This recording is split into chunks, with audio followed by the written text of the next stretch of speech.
As we reported, beginning today, COVID-19 booster shots for both Moderna and Johnson & Johnson are now available to eligible populations. The CDC issued that guidance after an advisory committee unanimously approved it yesterday. The FDA also authorized mixing and matching vaccines and boosters. To help viewers understand more about what they should consider, I'm joined by Dr. Leana Wen, emergency physician and public health professor at George Washington University. Dr. Wen, welcome back to the NewsHour. Always good to have you here. Before we get to the booster news, I just want to ask you about something else related to young children and vaccines. We know Pfizer submitted data to the FDA showing its vaccine is highly protective of children aged 5 to 11. So what does all this mean for potential FDA approval for children getting the vaccine that young?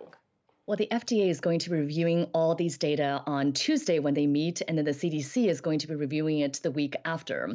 Right now, the data are encouraging. They're showing that in addition to the vaccines being safe so far in the 2,000 or so 5 to 11-year-olds who are being studied, the vaccines also produce a strong antibody response. And now we have data coming out of Pfizer that show that the vaccines also appear to protect well against symptomatic disease, almost 91% against symptomatic disease.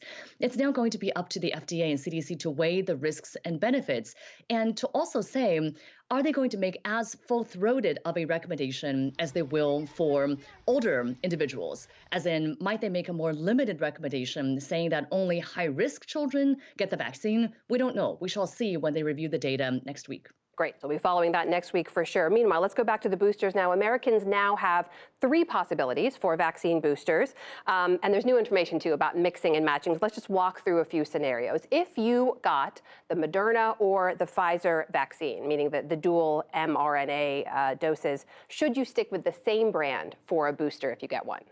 Most likely, yes. So under almost all circumstances, we should say that the Pfizer and Moderna vaccines are generally interchangeable. There's no particular reason to switch from Pfizer or Moderna to one of the others. And really, there are very few circumstances that they should be switching to a J&J vaccine.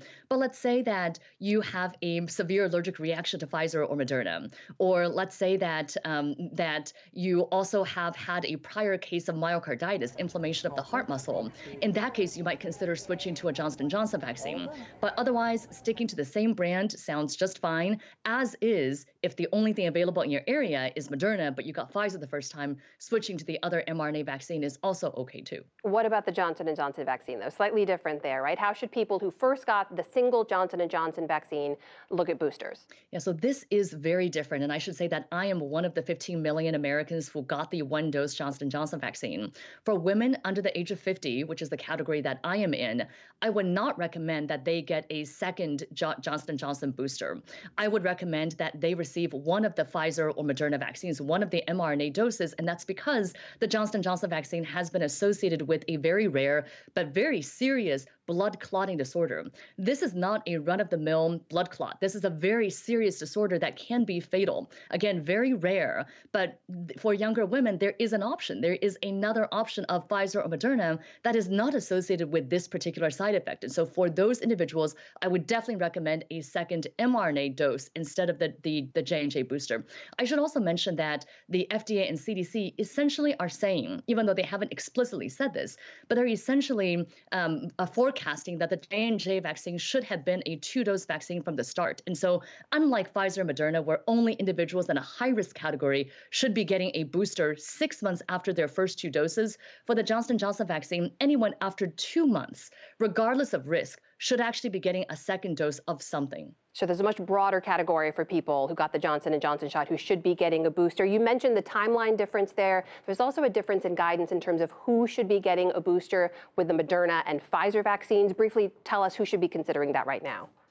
2 categories. There's one category who are recommended to get the booster and really should be getting a booster right now. Then there's a much broader group that's allowed to if they so choose to. The group that really should go right now and make an appointment, those are individuals who are 65 and older or 50 and older with a chronic medical condition who got the Pfizer or Moderna vaccine at least 6 months ago. They should really make an appointment in the next couple of weeks.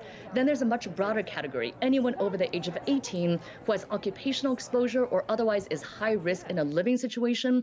They can choose to go get a booster 6 months after their Pfizer or Moderna vaccine in consultation with their physician. Again, very different from Johnson & Johnson. Everyone who got the J&J vaccine if they are more than 2 months out from their initial one-dose vaccine, really needs to get their second dose now. I have already gotten my booster dose.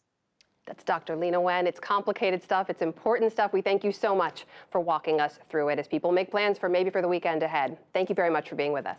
Thank you.